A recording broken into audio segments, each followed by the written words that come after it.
بیت کو فراموش نہ کر سکتے، لیکن ہم نے دیکھا کہ لوگوں نے حسبنا کتاب اللہ کا دعویٰ کر دیا کہ میرے رسول کے بعد میرے لیے اللہ کی کتاب کافی ہے، لیکن اہل بیت کو ترک کر دیا۔ اب اہل بیت کون تھے کہ جن کو لوگوں نے اس طریقے سے اذیت و آزار پہنچائی کہ ان کو آخر وقت یہ کہنا پڑا صبت علیہ مصائب اللو النہا صبت علی الایام سرا لیالیا۔ یہ رسول کی بیٹی ہی تھی کہ جس نے یہ اشعار پڑھے اور اس قدر دردناک اشعار تھے کہ آج تک تاریخ ایسے مصرے ایسے اشعار کو نہیں لا سکا کہ جس طریقے سے درد سے بھرے ہوئے سیدہ نے جملے فرمائے تھے صبت علیہ مصائب اللو النہا صبت علی الایام سرا لیالیا۔ بابا میرے اوپر وہ مصیبتیں پڑی ہے کہ اگر دن کے اجالے میں پڑتی تو وہ رات کی تاریکی میں تبدیل ہو جاتے۔ مسلمانوں کو کیا ہو گیا تھا کہ رسول کی آنکھ بند ہوئی فوراً ہی آل رسول کے اوپر یا یہ کہا جائے کہ رسول کی بیٹی کے اوپر ظلم و مصائب بھاگنا شروع کر دیے۔ اس طریقے سے سید کون نے، جبکہ وہ بیٹی وہ فاطمہ کہ جب آتی تھی تو خود حضرت عائشہ بیان فرماتی ہے کہ فقام رسول اللہ، جب کبھی سیدہ کونین رسول اسلام کے پاس تشریف لاتی تھی فقام رسول اللہ تو پیغمبر اسلام اپنی جگہ سے کھڑے ہو جاتے تھے، فقام مقامہ تو سیدہ کو اپنی جگہ پہ بٹھایا کرتے تھے اور بٹھاتے ہی نہیں تھے، روایت کے جملے ہیں کہ سیدہ کونین کے ہاتھوں کو بوسہ لیا کرتے تھے، یہاں تک کہ بوسہ لیا ہی نہیں کرتے تھے، بوسہ لیتے رہتے تھے۔ اس قدر جو رسول اپنی بیٹی کو، جو باپ اپنی بیٹی کو چاہتا ہو، شاید اسی لیے رسول السلام نے اپنی بیٹی کے ہاتھوں کو چوما تھا کہ آنے والا وقت ایک ایسا وقت ہوگا جب سیدہ کے انہی ہاتھوں کے اوپر کوڑے برسائے جائیں گے۔ وہ بنت رسول یہ جو ایام چل رہے ہیں اور آنے والا پرسوں کی تاریخ جو شہادت جناب فاطمہ الزہرا سلام اللہ علیہا ہے،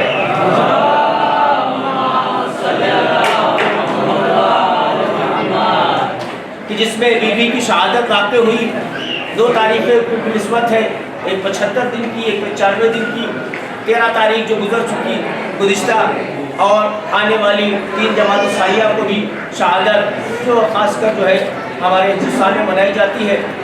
معصومہ کونین نے ہر موقع اور مقام پہ دفاع کیا ہے امامت کا بھی اور نبوت کا۔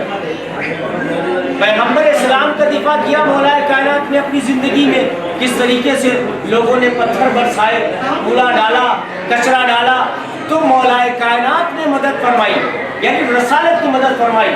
اس کے بعد جب وقت آ گیا علی کے اوپر تو سیدہ کونین نے امامت کا دفاع فرمایا، اور ایسے ہی نہیں دربار میں چلی گئی تھی، لوگوں نے بلا لیا تھا اور آپ چلی گئی تھی، لیکن وہاں سے آنے کے بعد فرمایا کہ دیکھو سیدہ کونین وہ سیدہ کونین جس کے در سے کبھی کوئی بھوکا نہیں گیا، کوئی سائل نہیں گیا، اپنی غذا اٹھا کے دے دی، اپنا کھانا اٹھا کے دے دیا ہے۔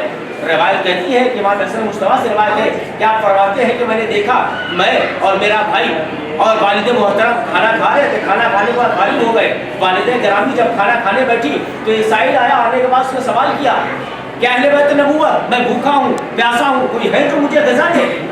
سیدہ کونین کے ہاتھ میں لقمہ تھا، وہیں پہ چھوڑ دیا، اٹھا کے غذا کو اس کے حوالے کر دیا۔ امام حسن مصطفیٰ فرماتے ہیں آقا جان آپ تو بھوکی ہیں، کہا میں ایک وقت کی بھوکی ہوں، لیکن جو سائل آیا ہے وہ کہتا ہے کہ میں 2 وقت کا بھوکا ہوں۔ دیکھیں اس طریقے سے فضیلت رکھنے والی وہ بیٹی کہ جو اس طریقے سے اللہ کی بارگاہ ہمیں اللہ کے لیے، اپنے رسول کے لیے، نبی کے لیے قربانیاں دے رہی ہے۔ جب قرآن کی آیت نازل ہوئی تھی کہ دیکھو پیغمبر کو ایسے محمد صلی اللہ علیہ وسلم کہہ کے مت پکارو بلکہ رسول اسلام کہو، تو پیغمبر اسلام کو لوگ رسول اللہ کہنے لگے۔ جب رسول اسلام فاطمہ کے گھر میں تشریف لائے تو سیدہ کونین نے بھی یہی فرمایا السلام علیکم یا رسول اللہ۔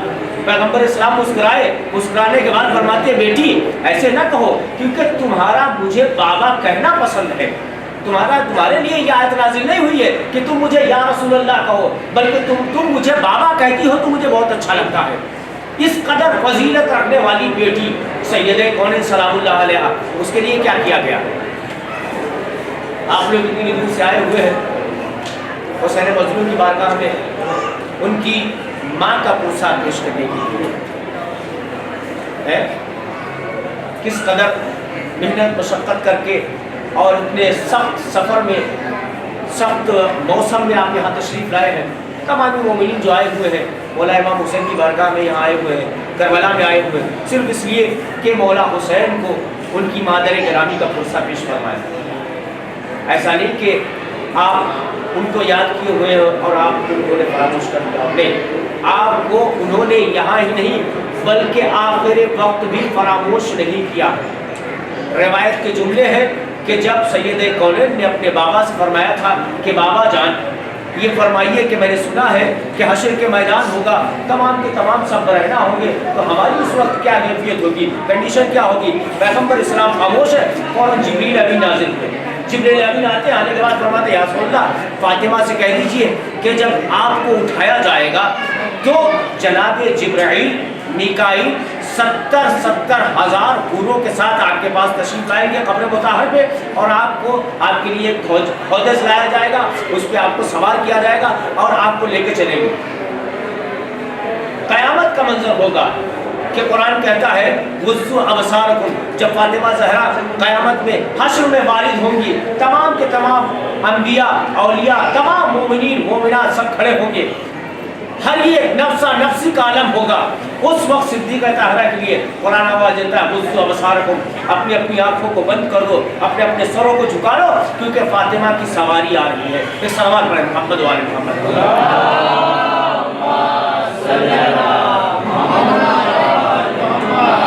جب فاطمہ کی سواری پہنچے گی تو اس وقت جناب پیغمبر اسلام علی کے چہرے کی طرف دیکھیں گے, مولا کائنات سیدہ کے چہرے کی طرف دیکھ رہے ہوں گے. رسول اللہ کہیں گے علی آج میری بیٹی سے پوچھو کہ میری امت کی بخشش کے لیے کیا لے کے آئی. اس وقت صدیقہ طاہرہ سلام اللہ علیہا اپنے دامن سے جو 2 ہاتھ نکالیں گی, کہیں گی یدان مقطوعتان, یہ 2 ہاتھ کٹے ہوئے میرے عباس کے نانا کی میرے بابا کی امت کی شفاعت کے لیے کہا.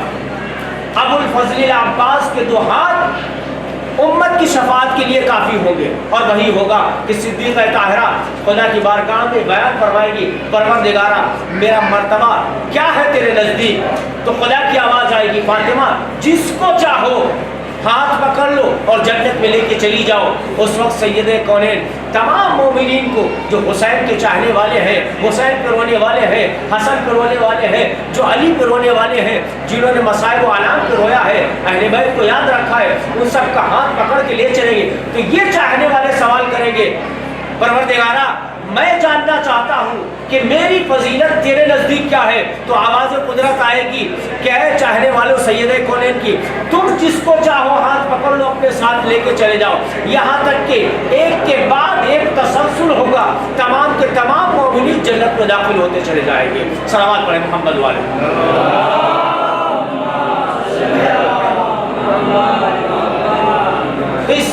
اس قدر اگر آپ فراموش نہیں کر رہے ہیں تو سید کونین نے بھی آپ کو فراموش نہیں کیا. اور وقت آخر جب سید کونین دربار سے واپس آئی ہے, کاغذ کو پھاڑ کے پھینکا گیا ہے, اس وقت بھی آپ نے فرمایا تھا بیٹا مہدی اس امام کو یاد کیا ہے جو آج امام ہمارے نزدیک ہے. اور اس وقت بھی یاد کیا ہوگا کہ جب سید کونین کے پہلو شکستہ کیا گیا تھا, دروازے پہ ملعونوں نے لعنتیوں نے لعن کو مارا تھا, اور وہ جلتا ہوا دروازہ جب پہلو سیدہ میں گرا تھا, اور جب نے اس وقت بھی آواز دی ہوگی بیٹا مہدی کب آؤ گے فاطمہ کی مدد کے لیے. اجر کمال اللہ عزیز و روایت فرماتی ہے, روایت کہتی ہے کہ جناب سید کونین کے اوپر وہ دروازہ گرایا گیا تھا, وہ اذیت و مصیبت بیان کی گئی ہے.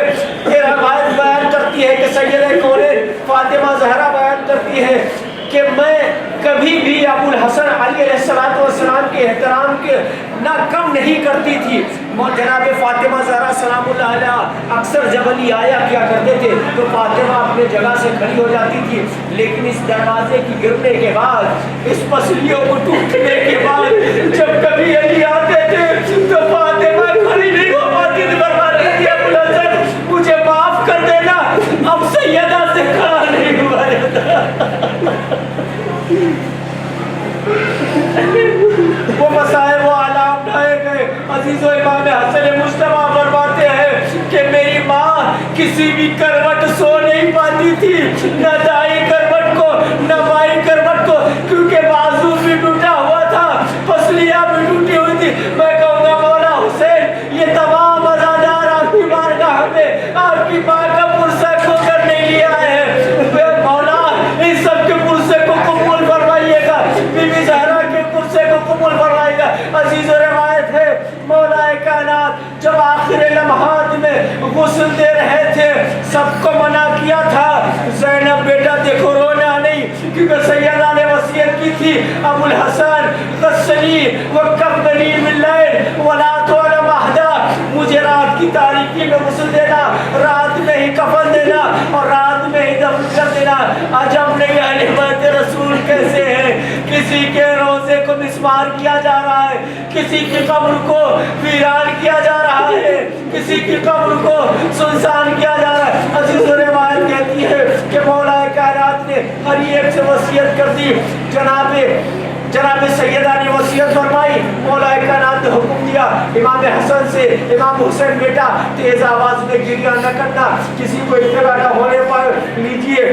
بیٹیاں بیٹھی ہوئی ہیں اپنے منہ میں کپڑا دبائے ہوئے، رو بھی نہیں سکتی ہے، سسکیاں لے رہی ہے. جس کی ماں کا جنازہ رکھا ہو اس بیٹی کو کتنا شوق ہوتا ہے کہ اپنی ماں کے جنازے میں روئے. لیکن زینب کس قدر غربت کی ماری تھی کہ اپنے منہ میں کپڑا دبائے ہوئے رو رہی تھی، سسکیاں لے رہی تھی. ایک مرتبہ علی جب سیدہ کو غسل دے رہے تھے، غسل دیتے دیتے ایک چیخ مار کے روئے. سلمان بڑے مولا کیا ہوا، کیوں اس طریقے سے گریہ کیا؟ کہا سلمان سیدہ کی پسلیاں ٹوٹی ہوئی تھی، سیدہ نے مجھ سے ذکر نہ کیا، میں رسول کو کیا جواب دوں گا.